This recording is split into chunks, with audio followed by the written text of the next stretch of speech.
हमने दोस्ती का हाथ बढ़ाया, लेकिन बार बार जो है उस दोस्ती के हाथ को ठुकराया। 2015 में, 2016 में, 2018 में, 2024 हम लोग जो है हम इंडिया ब्लॉक में सीटों के लालच से नहीं आए। हमने पीएचडी भी सीटों की लालच के बुनियाद पर कायम नहीं की।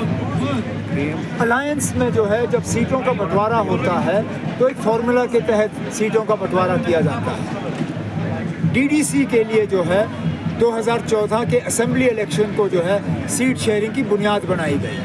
जाहिर सी बात है 2024 के पार्लिमानी इलेक्शन का जो सीट शेयरिंग होगा वो 2019 के पार्लिमानी नतीजों के बुनियाद पे होगा। 2019 में हम 3 सीटों पे जीते, नेशनल कॉन्फ्रेंस ने वहाँ उम्मीदवार खड़े किए।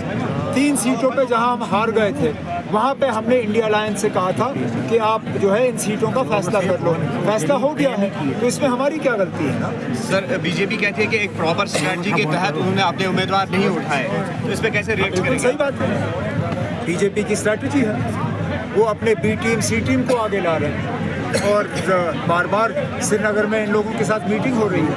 आखिरकार जब चुग साहब दिल्ली से आते हैं और श्रीनगर में मीटिंग करते हैं और वहाँ पे पीपल्स कॉन्फ्रेंस के लीडर को जो है उसको बुलाया जाता है, तो जाहिर सी बात है कि ये बीजेपी के तरफ से जो है इलेक्शन लड़ रहे हैं। निशाना जब होम मिनिस्टर साहब का होता है वो इंडिया ब्लॉक पे होता है, वो नेशनल कॉन्फ्रेंस पे होता है, हमें हराने की कोशिश की जाती है।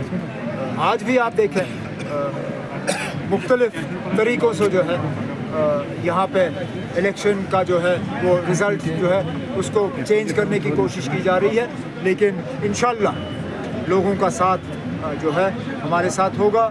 लोगों के वोट जो है वो इंशाल्लाह इंडिया ब्लॉक और नेशनल कॉन्फ्रेंस के उम्मीदवारों को हासिल होगा और तीनों सीटों पे नेशनल कॉन्फ्रेंस की कामयाबी होगी। सर चौधरी अकरम साहब के बयान को किस तरह से देखते हैं? क्या कौन सा बयान? जो उन्होंने कहा कि कांग्रेस और बीजेपी एक ही सेम फेस ऑफ कॉइन है। मैंने वो बयान देखा नहीं, मैंने खुद बयान देखा ना हो मैं उस पर क्या ये करूँ तबसरा इस पर। अच्छा सर, सजाद लोन सिख साहब अपनी party support in north Kashmir. कल तक तो वो जो टूरिस्ट कह रहे थे, आज टूरिस्ट को हराने के लिए उनको जो है भीख मांगनी पड़ी। अगर इतने ही वो दमदार लीडर हैं तो उनको इस तरह झोली फैलाने की क्या ज़रूरत पड़ी? अगर मैं टूरिस्ट, अगर मैं वहाँ जीतने की पोजीशन में हूँ नहीं, तो सजाद लोन साहब को इस तरह बाकियों के सामने जो है भीख मांगने की क्या ज़रूरत पड़ी? अब वो नंबर दिखा रहे हैं, कह रहे हैं वोट शेयर जो है। अब ये सारा धोखा है। खुद अब सजाद लोन के इस बयान से पता चल जाता है कि उनकी पैरों तले जो है ज़मीन खिसक गई है और वो अपने दम पे जो है मेरा मुकाबला कर नहीं सकते। अब उनकी किसी तरह कोशिश है कि अल्ताफ़ बुखारी साहब जो हैं उनको बचाएंगे या बीजेपी वाले उनको बचाएंगे। सर आज़ाद साहब ने आज डिलिमिटेशन कमीशन पर भी जो है सवाल खड़ा किया कि कहा कि जो गूगल का सहारा लेके डिलिमिटेशन कमीशन ले उस वक्त डिलिमिटेशन अमल में लाए। काश पहले कहा होता, काश ये बात पहले की होती। गवर्नमेंट के कमिश्नर